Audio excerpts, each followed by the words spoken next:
in the beautiful city of Atlanta here at the Customer Experience Global Summit with ACI World. And I'm joined here by Jesus Cabellero, who is CEO and Chairman of the Management Board at Sofia Airport. So Jesus, thank you so much for joining me today. Pleasure. Thank you very much for having me as well today. So firstly, on the 31st of March this year, Bulgaria joined the Schengen zone. So what effect has this had on your passenger numbers? Well, we joined, as you mentioned, at the end of March. The decision was taken in December 2023. You know that airlines on that time, they already scheduled all the flights by summer 2024. So these 3 months between the decision, the European Commission took the decision to go ahead and to Bulgaria entering Schengen in March. So this summer we didn't see any direct impact in the traffic because, as I mentioned, all the traffic schedule was done previously to the decision. So what we are now noticing, what we are now talking with the airline, especially with the third countries and non-Europe destination, there is an increase in the appetite to open flights to Sofia thanks to the Schengen accession. So we are expecting to see the first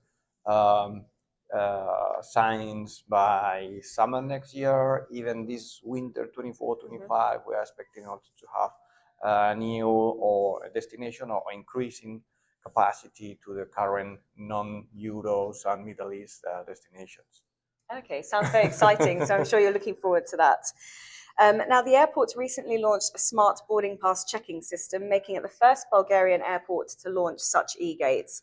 How has this helped with your passenger processing, specifically once you've joined the Schengen as well? Well, it is helping us in different areas. This is part of our passenger experience because we are in every single step in the journey.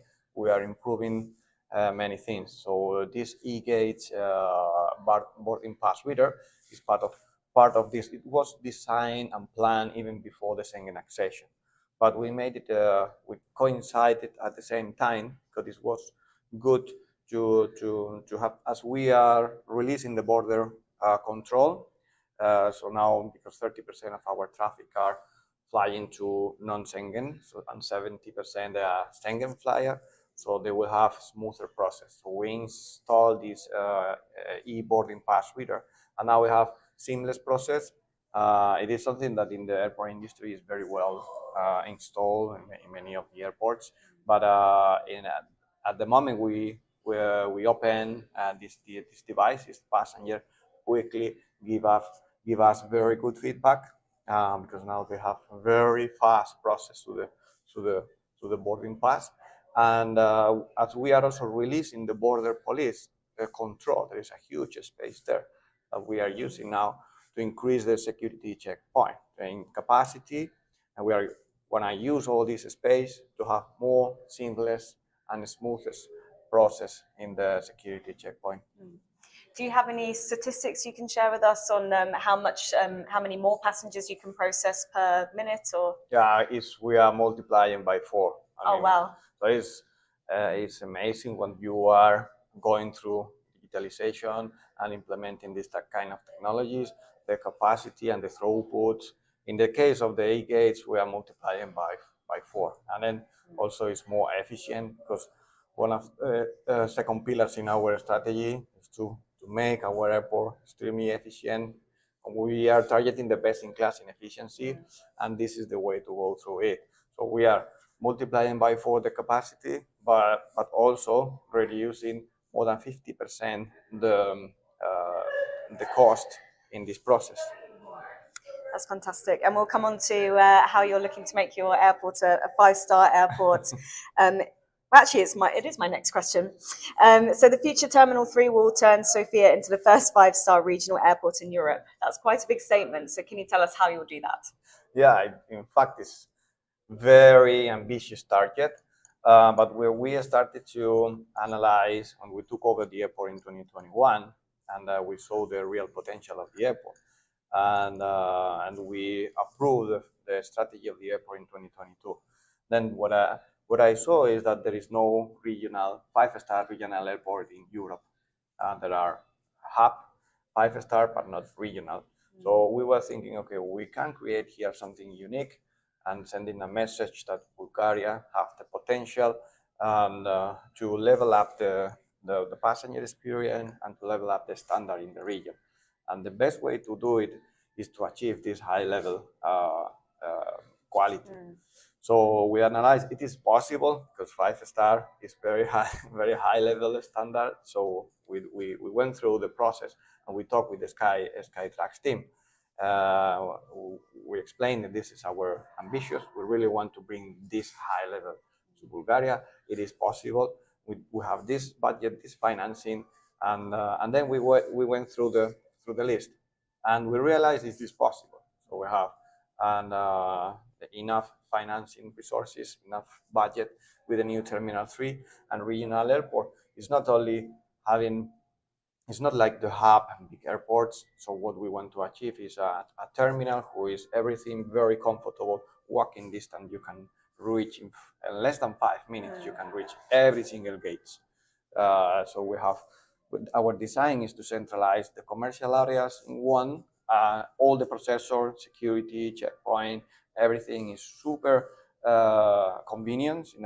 Short walking distance. You have everything from the metro station to the check-in to the gates, and this is the concept for the 5-star regional airport. So, and then is a part of the investment and the infrastructure and the facilities. What is crucial is to train the employees, not only our employees, but also all the stakeholders, the border police, custom offices, all the commercial areas, and so they need to be trained in passenger centricity and have clear procedures for every single step for the passenger, and how they are interacting when there is a disruption in operation, how approach the passenger when they need help and support.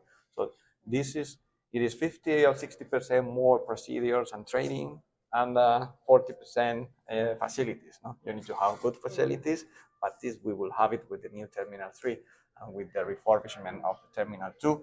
But what we need to really focus, if it's more difficult, is the whole community need to be engaged in one common goal.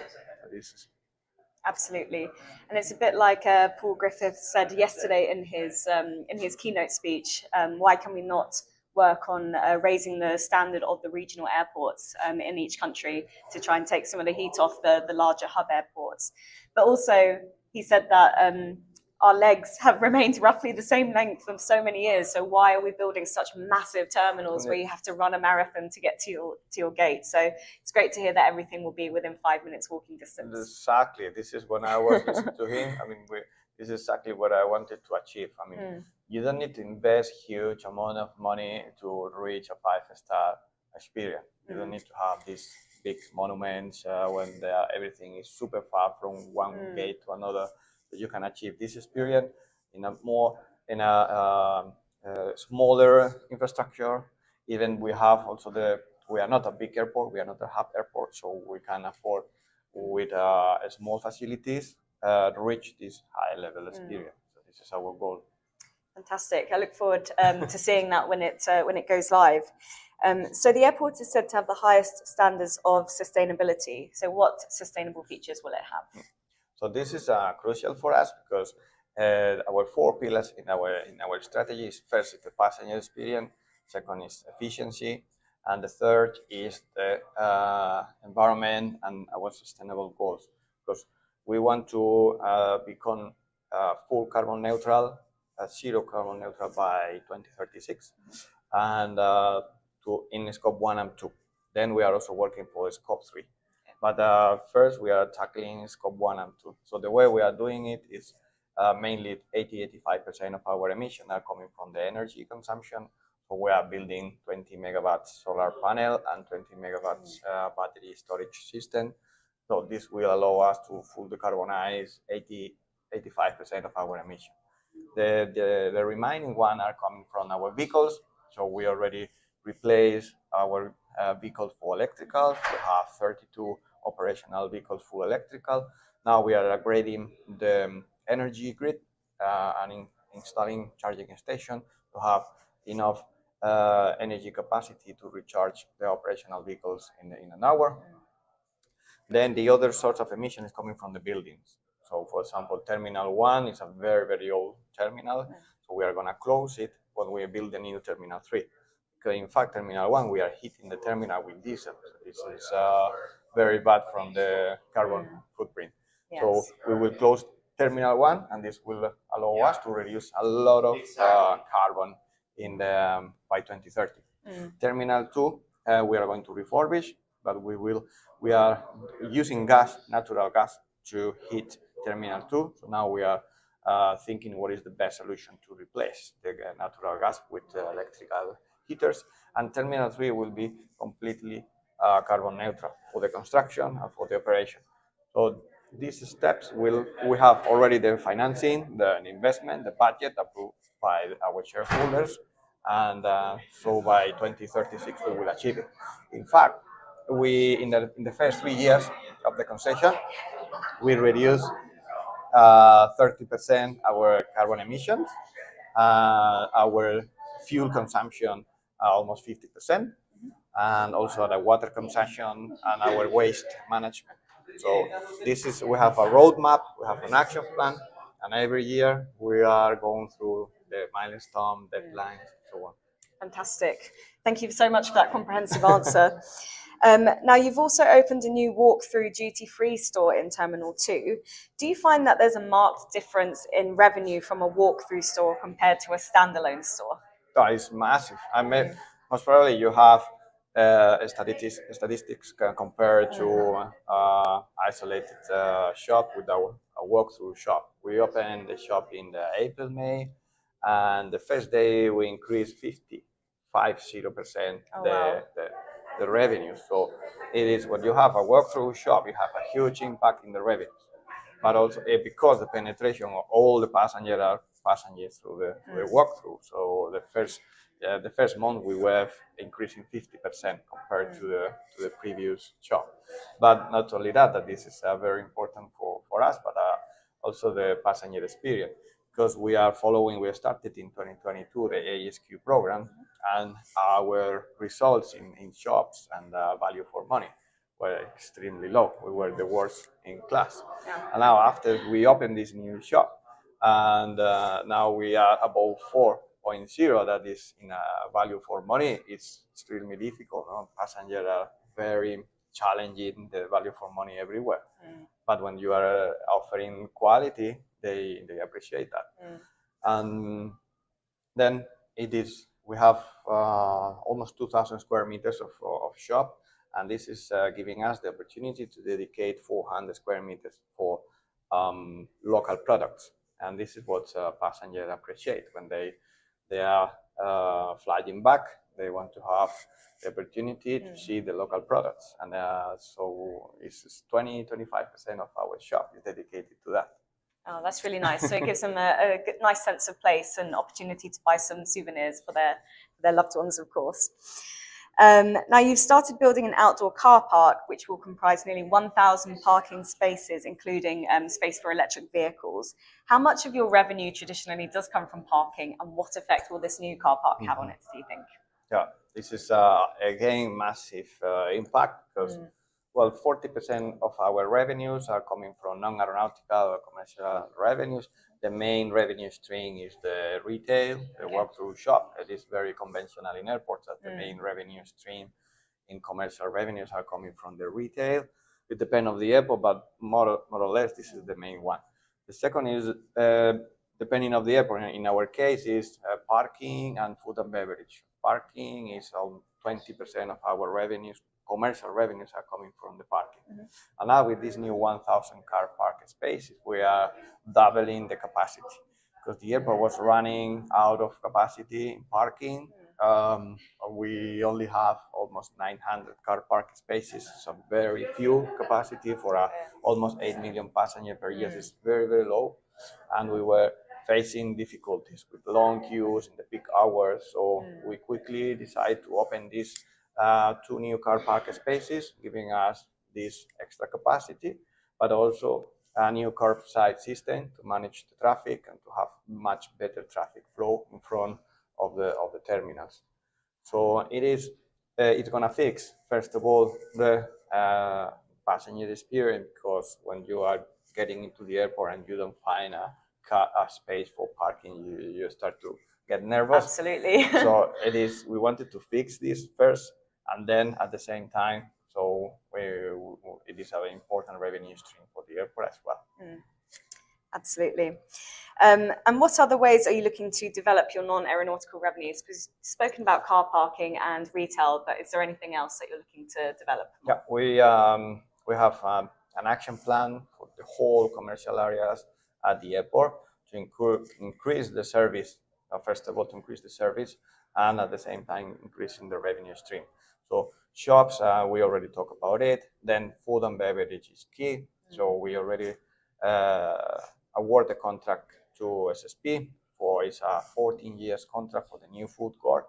And this food court will be the one until the end of the concession, because we designed the terminal, new Terminal 3. It will be an extension of the Terminal 2. So in the middle, we have Terminal 2 with the food and beverage and the retail area. So it is the main commercial area. So the construction works we are expecting to start in 1-2 months, and to open the first phase by February, with the international brands like Starbucks, like Burger King, so this plus local flavor as well.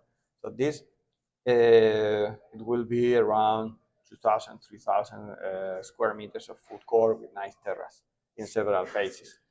So the other tender that we already launched is the new business launches. The airport in Terminal 2, in the rooftop, there is very nice areas with terrace, and that is super convenient for business lunches, where you can have very nice views to the airfield, to the Bulgaria nature, because it's very nice mountain. So it will be unique business lunch in Europe, because there is no too many business lunches in Europe, but you can see nice views, terrace. So, yeah, I was going to say terraces are so few and far between in airports. Very few. So we will have the unique opportunity in Sofia to have it, and we already launched the tender, and we are going through the process. And the other is the advertising. So we are going to renew completely all the billboards to have digital advertisings in several. So we are going to invest a lot in advertising. So it will again increase the passenger journey, but also important revenue stream for us. Car rental is another important one. Last year, we in the end of 22, beginning of 23, we awarded the new car rental contract, and we are going to renew the desk and the booths for the rentals companies, and this is another important revenue stream. If you see all the possible commercial revenue stream in the airport, we are tackling them. Also, we have a project for a new conference center. The idea is to launch in 1 or 2 years. We have already the concept design. This is very demanding, because there is no conference center in the city for 300, 400 seats, where you have nice views to the airfield. So this will be another important one. And we already finished our real estate master plan, and with new options of new alternative commercial revenues that will come soon. Sounds like so much is happening in a really exciting future. So what challenges lay ahead for you this year? Well, we have a lot of challenges this year and then the years to come. And the main one is the workforce. I think all of airports and airlines, the whole aviation, we are struggling with the workforce, especially in the loader, security screener. It's not easy after the pandemic to bring back people. This is the main one. Then in terms of traffic, there are still certain uncertainties. Despite that we are doing well, we are growing 10% this year compared to last year. And last year we already recovered from the pandemic, but we see that there are many things in the supply chain where we serve for us as important client, and they are still suffering with this Pratt & Whitney. There are still around 50 aircraft grounded. Ryanair is also suffering from the Boeing and the delivering of the aircraft. So this is plus these signs of recession in Europe and these two conflicts in Ukraine and Gaza, they are directly impacting. So this is also that is concerning us. And then the last one is our, as we are growing in traffic and then we succeed in our forecast, as the new terminal capacity, new terminal 3 will not be ready until 2030. So we need to manage this capacity, because Terminal 2 and Terminal 1, we have in total almost 9 million passenger per year capacity. Okay. And next year we are expecting to overpass 8 million. So we are starting to have some peak hours, but we need to be creative to give enough capacity for our customer. So these are the three main challenges. Fantastic. Thank you. Thank you very much also for the invitation.